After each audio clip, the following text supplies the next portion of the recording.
This is part 4, I believe, of my video series into the Jaguar V12 cooling system. This one's about radiator and electric fans, benefits and control, essentially. So, first question is why you'd want electric fans on a car like the Jaguar V12 that comes with a viscous fan as standard. Well, firstly, those viscous fans, they're a bit like ticking time bombs, really. They do have a tendency to explode with age, so you have to replace them anyway. Secondly, it's a good idea to remove, parasitic draw from the engine in terms of viscous fans. Not the most efficient things. And if you employ electric fans in your setup, it gives you a greater degree of control over exactly how they work and what they do. So this is my overview. I'll just zoom in here so you can see. These fans are from a early 2000s Jaguar X type.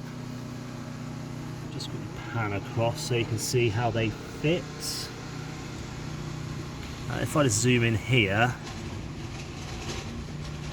that's the clearance I've got between the water elbow and temperature switch and the fan. So there's not a lot.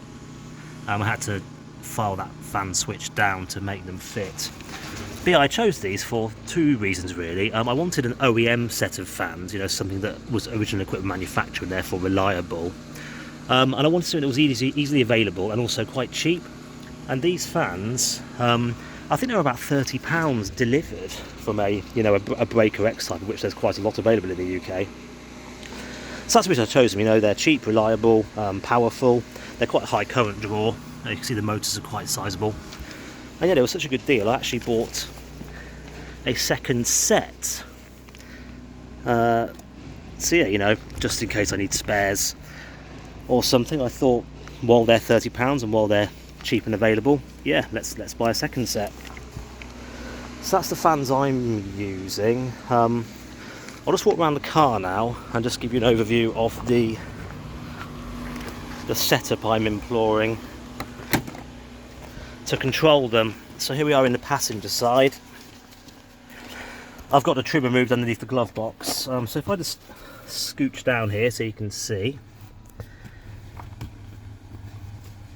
So what we've got in front of you here are a couple of components that I use to control the speed of the fans during normal running. This here is a simple 12 volts delay timer.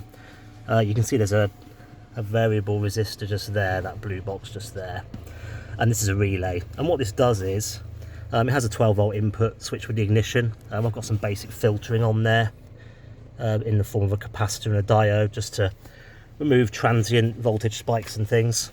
This is set to 3 seconds or so. It's just a simple delay circuit to delay the engagement of the fans from when you turn the ignition on for a couple of seconds. That then feeds into this unit here with the heat sinks and controller resistor just here. This is actually a soft start fan and motor controller from eBay. I think it was about £15. And it's exactly what it says. It uses electronics, pulse width modulated electronics, hence the heat sinks and things, to perform a soft start cycle when starting fans up, so you don't get a large current draw when you start them. And then you can set the ultimate speed with this rotary control here. You can have it off. I've got it set to around about 30% speed, something like that. I think it worked out as.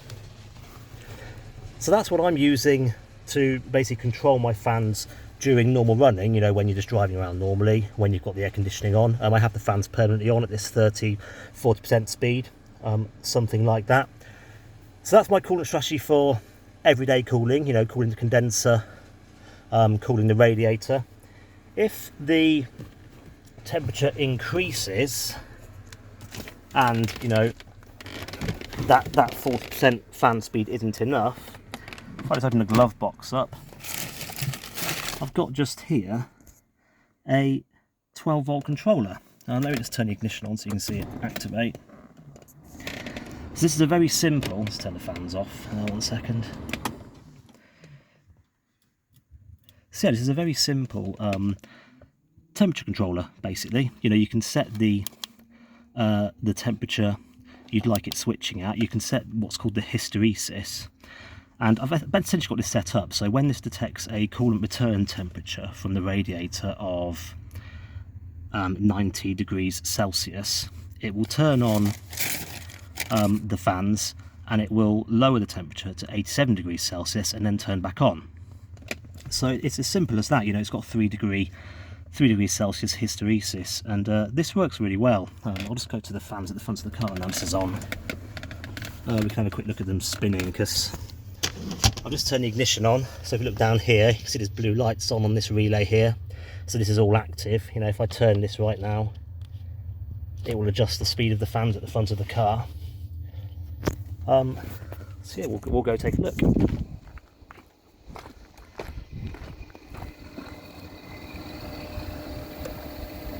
So you can see they're on and spinning. It's hard for me to, you know, describe how much airflow I'm getting, but it's a reasonable flow. It's a little bit better than the viscous fan is when the engine's idling, I'd say. And because they have the plastic cowling, the fans come with a plastic cowling, it is kind of sucking quite well through the condenser and radiator pack. So that's the low speed of the fans. These relays here are actually the high-speed switching relays. So what happens is that temperature controller in the car sends a signal to activate those relays and put the fans on full speed. They do it via this little fuse box here. Now, an interesting quirk of my system and the way I've got it set up at the minute, these two outlets here are for each fan. You can see I've actually got no fuses in there. I've had to just directly bridge the connections. There's a good reason for that.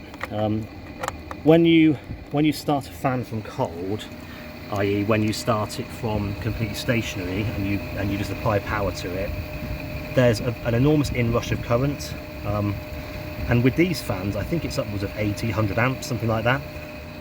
And I found when I was switching the fans using the temperature controller without the soft start, the starter powering them all the time, it was actually blowing the fuses. So let's go back inside the car. And I'll describe why this is an issue. This electronics I've got here that runs the fans at a constant 30 to 40% speed, if all this were to fail and I'd have no fans running constantly, this temperature controller would still be working. You know, this is a completely separate system.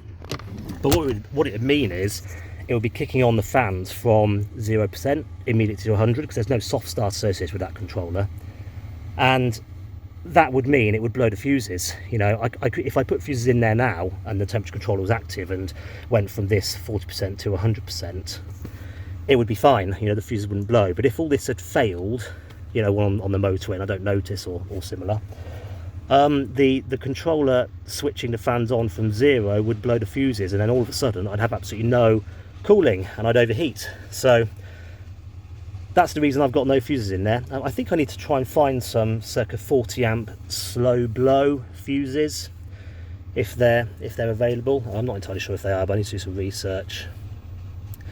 So typical performance then, when I'm driving down the motorway, say I live in the UK and it's a 20 degree day, this temperature, this is the water return from the radiator to the water pump, it will sit at about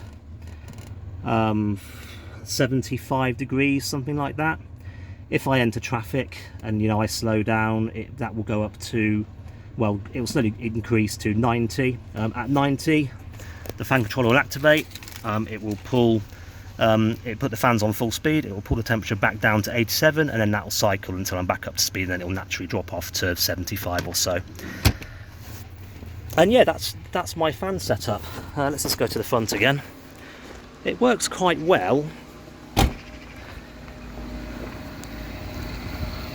And you know, the air conditioning performance is really good with these fans running like this.